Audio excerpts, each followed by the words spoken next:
Bem, gente, continuando a história, Ló tenta barganhar, mas ele não consegue, ele oferece as suas filhas, mas os homens da cidade recusam as filhas dele e eles querem os anjos. E aí, a princípio, os homens da cidade de Sodoma, eles queriam somente os anjos, queriam somente os estrangeiros. Lembra que eles não sabiam que eram anjos. Algumas pessoas vão falar assim, mas né, as pessoas eram tão más ali, o pecado tinha tomado conta da cidade a ponto dessas pessoas quererem ter relações com os anjos. Só que esses moradores não sabiam que esses estrangeiros eram anjos, achavam que eram estrangeiros comuns, pessoas, moradores ali da localidade ou da região. E aí, a partir dessa barganha, aí os homens decidem também abusar de Ló, das filhas dele e dos anjos. A princípio era somente dos estrangeiros, aí depois é essa decisão. E aí os homens pegam Ló, que é juiz da cidade, seu vizinho, né? Você vê que Ló ele não tinha, de certa forma, aí, muito respeito. E quando isso acontece, os anjos, a Bíblia vai trazer que eles vão ferir de cegueira todos os moradores ali, todos aqueles homens. Tem algumas pessoas, e aí não é tão aceita essa teoria, mas eu vou trazer aqui para você, só para você entender. Alguns teólogos dizem que essa cegueira foi uma nuvem de fumaça e as pessoas não conseguiam enxergar. Mas atualmente é uma ideia um pouco fantasiosa, mais aceita que era realmente uma cegueira física mesmo, né? E aí a gente pode fazer um paralelo dessa cegueira física com a cegueira espiritual, que era uma cegueira que tinha ali dentro da cidade. O bacana é que a narrativa vai trazer a destruição da cidade de Sodoma e Gomorra. As pessoas ali vão morrer com o fogo e o enxofre, mas espiritualmente a cidade de Sodoma e Gomorra já havia morrido, né? Eles estavam vivos fisicamente, mas espiritualmente era uma cidade que já estava morta porque não tinha comunhão com Deus. A cidade não tinha uma ligação com o Deus de Abraão. E não só a cidade de Sodoma e Gomorra, mas a gente tem algumas cidades aí, como a cidade de Zoar e a cidade de Adma e a cidade de Zeboim, que eram cidades do entorno, e essas cidades elas foram destruídas junto com Sodoma e Gomorra. E a Bíblia vai dizer que Ló depois ele vai para uma dessas cidades, tá? E a gente vai ver isso ao longo da história. Continuando, e aí esses homens foram feridos com uma cegueira física. Aí os anjos, né, eles conversam com Ló, e a gente tem aí, eu acho que um privilégio, e acho que esse Ló ele não tinha entendido ainda que se tratava de seres celestiais, porque a Bíblia ela não vai, durante a narrativa ali do capítulo 19, dizer que Ló ele entendeu que eram anjos ou que ele não tinha entendido. A Bíblia não traz, ela é omissa em relação a isso, né? E essa hospitalidade, essa insistência é porque era um costume oriental. Mas a partir desse momento que os homens ferem ali de cegueira todos os moradores daquela cidade, aí sim, se Ló não tinha entendido ainda, Ló passa a compreender que essa visita, as pessoas que ele recebeu na sua casa eram anjos. E aí os anjos vão falar para Ló se ele tiver algum parente para ele chamar, e aí Ló vai a alguns parentes seus. A gente pode imaginar que esses parentes eram os sogros, genros, né, algumas pessoas e até os escravos que ele tinha, que era o clã dele. Lembra quando a gente fala de Ló, a gente não está falando só de Ló, de sua esposa e suas filhas. A gente está falando dos escravos que ele tinha, que de certa forma era considerado como membro da família. A gente tinha ali as pessoas que Ló comprou e até os sogros, né, genros. Mas Ló se demora. Então imagina que naquele momento ali, à noite ainda, Ló vai à sua família e Ló tenta trazer essas pessoas. Ló anuncia a destruição de Sodoma e Gomorra. Só que Ló ele não tem crédito. As pessoas não acreditam em Ló justamente porque Ló ele não tinha comunhão com Deus, diferente de Abraão. Né? Abraão ele tinha uma comunhão com Deus muito grande, e a fala de Abraão ela tinha um peso e ela tinha uma importância muito grande dentro do clã de Abraão. A gente está aqui falando de dois clãs. A gente tem o clã de Abraão e tem o clã de Ló. E Ló não tinha essa autoridade, a fala dele dentro do clã dele não tinha nenhuma importância, diferente de Abraão. Então, quando Ló fala que Sodoma e Gomorra vai ser destruída e anuncia ali, os familiares deles debocham, né, de Ló e não acredita. E aí há uma demora, e a Bíblia não vai dizer na narrativa. Moisés ele não traz o porquê dessa demora, né? A gente tem isso aí em textos futuros, mas nesse momento aqui no capítulo 19 a gente não tem. E aí há algumas interpretações de que Ló estava tentando pegar os bens dele, né? Então imagina Ló recolhendo os bens, os gados, as ovelhas, tudo que ele tinha, e também até tentando convencer os familiares, até que falta a paciência dos anjos.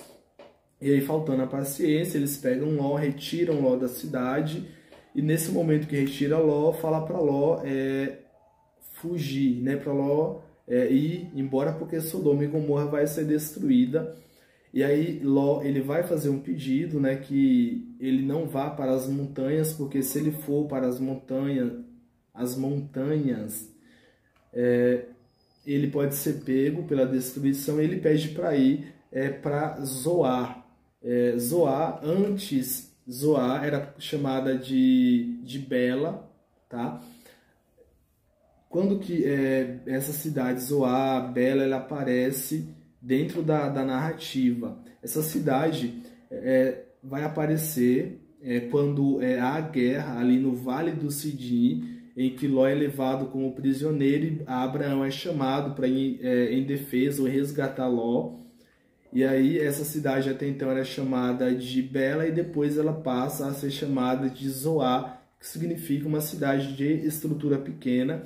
E dentre as cidades que iriam ser destruídas estava Zoar, e Deus vai poupar a cidade de Zoar por Ló. Ló vai fazer um pedido: olha, deixa que eu vá para Zoar. Zoar é uma cidade pequena, lá eu posso me estabelecer. Nas montanhas eu não vou conseguir sobreviver também. Essa foi uma conversa que Ló teve com os dois anjos, e os dois anjos permitem que Ló vá para Zoar. E aí dá a famosa advertência que todo mundo já conhece, né? Vá, mas não olhe para trás, porque se você olhar para trás, né, algo vai acontecer. Não fala que algo vai acontecer, só fala que eles deveriam ir, mas não deveriam olhar para trás. E aí sai da cidade finalmente o Ló, as suas duas filhas e a sua esposa. A sua esposa olha para trás e ela se transforma em uma estátua de sal, e a cidade é destruída.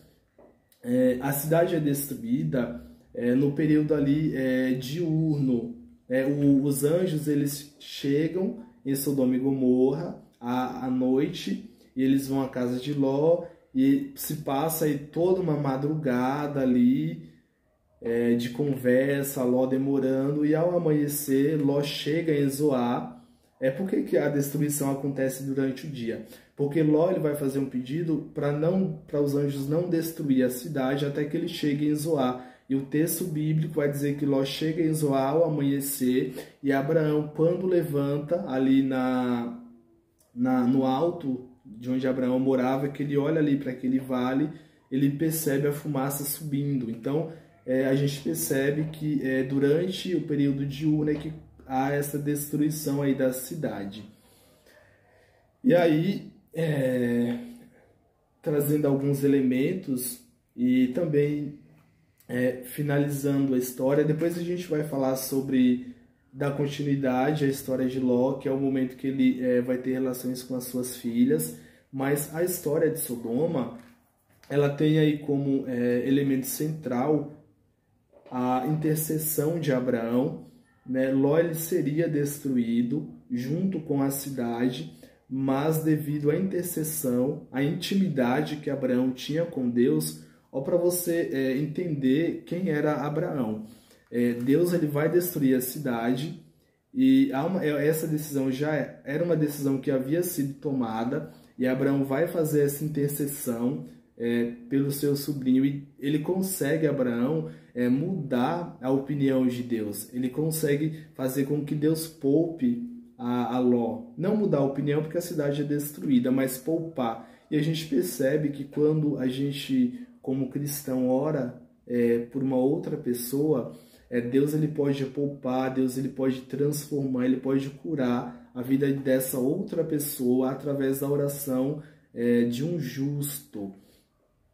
Além disso, né, dessa comunhão que eu acho extremamente bela de Abraão com Deus, a gente está falando de uma relação de alguém que recebia a visita de Deus, de alguém que conversava com Deus e conseguia ter influência sobre as decisões divinas, né? Então, Abraão acaba sendo aí hoje um personagem que eu admiro bastante, justamente pela intimidade que tinha com Deus, diferente de Ló, né? E acho que também a gente desconstrói essa ideia de que Sodoma e Gomorra foi destruída por um único pecado, porque não foi. Existia ali uma gama de pecados, tanto que as cidades eram conhecidas pelos seus pecados, pelas coisas que aconteciam ali em toda a região. Imagina que era como se fosse uma Babilônia. Não tinha o nome Babilônia, mas o que acontecia ali era semelhante à Babilônia. A gente percebe a Ló se corrompendo, né, se deixando levar pelo que acontecia ali, e como juiz, Ló, segundo alguns teólogos e alguns eruditos, foi conivente com muita corrupção, com muita coisa ali que a princípio Deus reprova.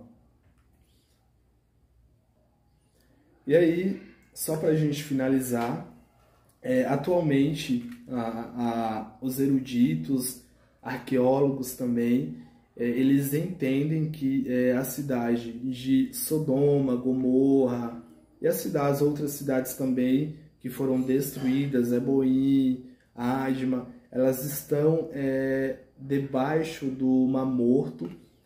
Essas cidades se localizavam mais ao sul do mar, e aí com a destruição, essas cidades ficaram aí imersas, né? Elas ficam aí debaixo do Mar Salgado, ou Mar Morto, como a gente conhece. Eu não afirmaria, né? Acho que com base aí nos avanços tecnológicos que temos hoje, com base na tecnologia que está disponível, e eu falo de submarinos, enfim, a riqueza, né, de ferramentas que a gente tem à disposição, e até o momento não existe nenhuma prova concreta, né? Então eu acho que essa teoria aí é um pouco suspeita, né? Porque assim, a ideia é de que essas cidades estão debaixo do Mar Morto, mas não se permite fazer nenhum estudo ali, né? Então é algo assim muito, sabe, muito suspeito. É uma teoria, mas ninguém vai atrás, não há como comprovar, ninguém pode fazer uma pesquisa ali, mandar um submarino.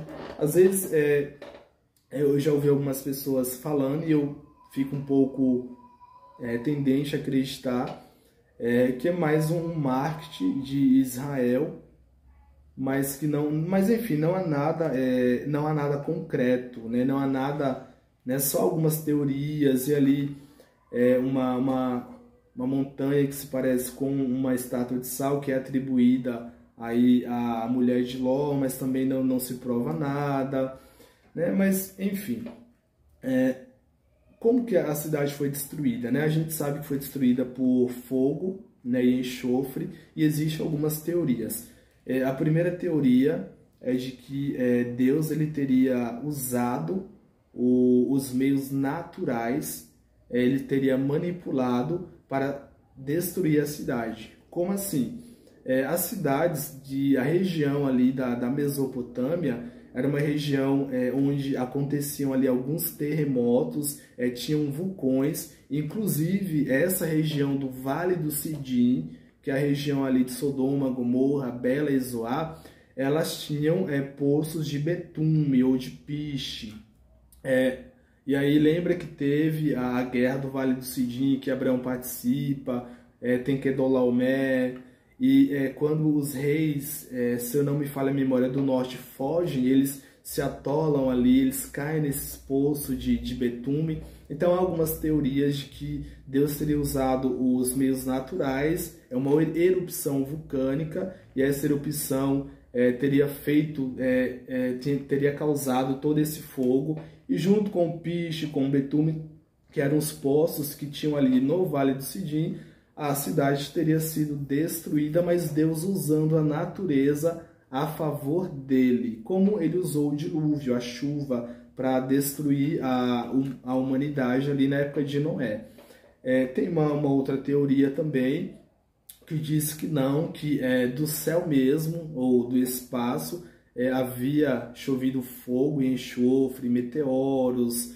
E existe também uma outra teoria que vai dizer que foi um meteoro que vem e que traz a destruição dessa cidade. Esse meteoro, não sei se meteoro ou se meteorito, não é da minha área, mas algo nesse sentido tenha vindo e tenha aí se chocado com a região, e aí essa região tenha inclusive sucumbido, teria descido o seu nível, e aí por isso que o mar salgado cobre ela, mas são teorias. Fato é que foi fogo e enxofre, mas se foi através de um vulcão, de um meteoro, ou fogo divino em si, como algo sobrenatural. Então imagina Deus com o poder dele, que ele tem, trazendo um fogo divino, e a gente não tem. Eu estou trazendo essas teorias porque eu acho que você, como cristão, deve saber e escolher no que acreditar. Conforme Deus ele falar no seu coração, aí sim você acredita, tá? Nós seremos julgados segundo a luz que recebemos. Então, eu vou ser julgado segundo o meu entendimento, você vai ser julgado segundo a luz que você recebeu, segundo o seu entendimento. Acho que o meu objetivo é trazer essas teorias e trazer as interpretações que é feita a partir da Bíblia, mas a Bíblia em si não vai dar detalhes, tá bom? A gente finaliza o capítulo 19, tá bom? Finaliza entre aspas, metade dele, e depois a gente dá sequência nos próximos vídeos, beleza? Galera, valeu a você que me acompanha, tem algumas pessoas que me acompanham, eu te agradeço por você assistir os meus vídeos. Se estiver gostando, comenta, compartilha, curte. Se não estiver gostando também, pode comentar, acho que a crítica é bem-vinda. Quem não quiser comentar no canal, tem meu e-mail. Eu tenho um canal no TikTok também, é diferente, mas o objetivo é compartilhar mensagens de Deus, tá bom? Abraço, Deus te acompanhe, fique com você e até o próximo vídeo.